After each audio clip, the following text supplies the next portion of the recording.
L'actualité, même en été, c'est sur Grand Lille TV. Bienvenue si vous nous rejoignez. Tout de suite, un nouveau flash, toute l'actu près de chez vous.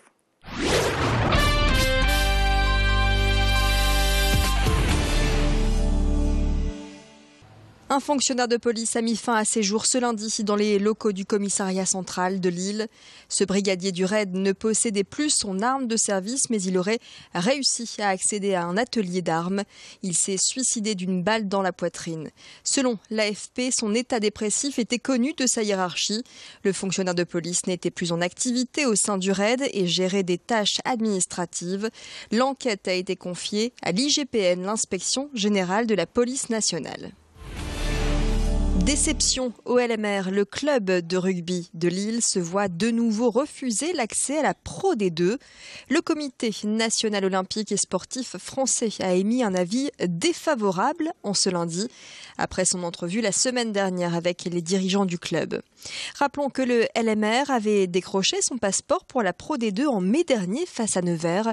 Accès refusé également par la direction nationale d'aide et de contrôle de gestion de la Ligue, puis par la commission d'appel de la fédération.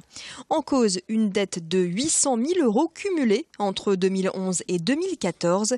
Les comptes n'étaient pas assez solides pour une montée de division, mais grâce à l'aide de la région, du département, de la MEL, à une campagne de financement participatif et à des dons, la dette est désormais épongée. Le Lille Métropole Rugby a décidé de ne pas en rester là et de saisir le tribunal administratif du sport à seulement 10 jours de la reprise du championnat.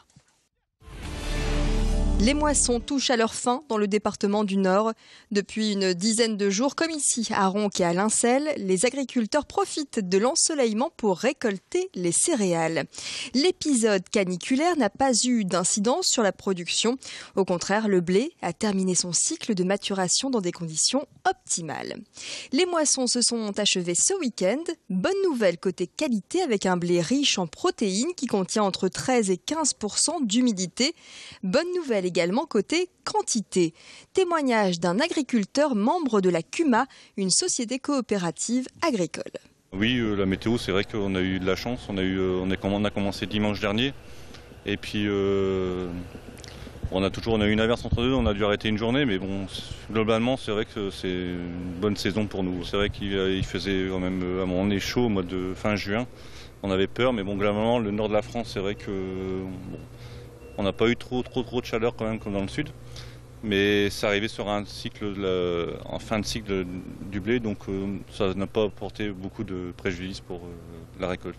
Sinon en quantité, c'est vrai que c'est une des très bonnes années. Enfin, on dépasse facilement les 100 quintaux. 100 quintaux, ce qui correspond à 10 tonnes par hectare. Le travail de toute une année. C'est le travail d'une année, je veux dire, on a quand même...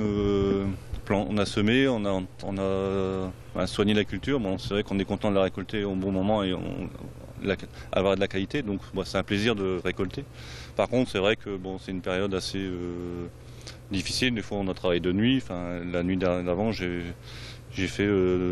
pas dormi quasiment. C'est vrai que nous, on part pas en vacances en août, je veux dire, mais nous, on récolte nos récoltes. Mais bon, c'est quand même notre revenu aussi. Enfin, c'est notre gagne-pain aussi. Il faut quand même qu'on a beaucoup de prêts à rembourser. Un lieu atypique à découvrir à présent. À Lille, nous sommes ici au sein du quartier de Oisem, dans cette laverie pas comme les autres. Wash & Co est un café-laverie. Les clients y viennent laver leur linge tout en profitant d'un petit café et de pâtisserie. Une laverie conviviale qui rassemble étudiants et habitants du quartier à la recherche d'un endroit cosy, histoire de patienter de manière agréable le temps que les machines à laver fassent leur travail. C'est un jeune entrepreneur qui a eu l'idée de cette laverie originale grâce à une plateforme de financement participatif sur Internet. Xavier Damy a pu ainsi récolter 2 500 €, des dons de particuliers qui sont venus s'ajouter à ses économies. C'est vrai que c'était une démarche pour moi de créer une démarche de financement participatif parce que je trouve que c'est important aussi aujourd'hui d'impliquer les gens. Ça fait partie de la nouvelle économie. Nous, c'est vrai qu'on est rattaché à l'économie sociale et solidaire au travers des valeurs que nous partageons. Mais au-delà de ça, donc par rapport au financement, c'est vrai que le fait d'avoir une campagne sur MyMajor, pour moi, c'est une façon à la fois de communiquer, de récolter quelques fonds, de mobiliser les gens. et de faire connaître le projet et également du coup de le tester un petit peu et de voir les avis des gens extérieurs au projet. La démarche de financement participatif, on est sur une démarche de don. Il n'y a pas de rétribution financière. Il peut y avoir une contribution. En l'occurrence, on a offert quelques t-shirts, des mugs, etc. Mais c'est vraiment du don. C'est vraiment dire, tiens, je trouve que ton projet vaut le coup. J'ai envie de t'aider. Tiens, je te donne un petit quelque chose qui fera que plein de petits quelque chose, ça fait un grand tout. Et voilà. Fin de ce flash, merci de l'avoir suivi. Dans quelques instants, retrouvez les prévisions à météo, sans oublier la météo des plages, bien sûr. Restez avec nous, l'actualité continue.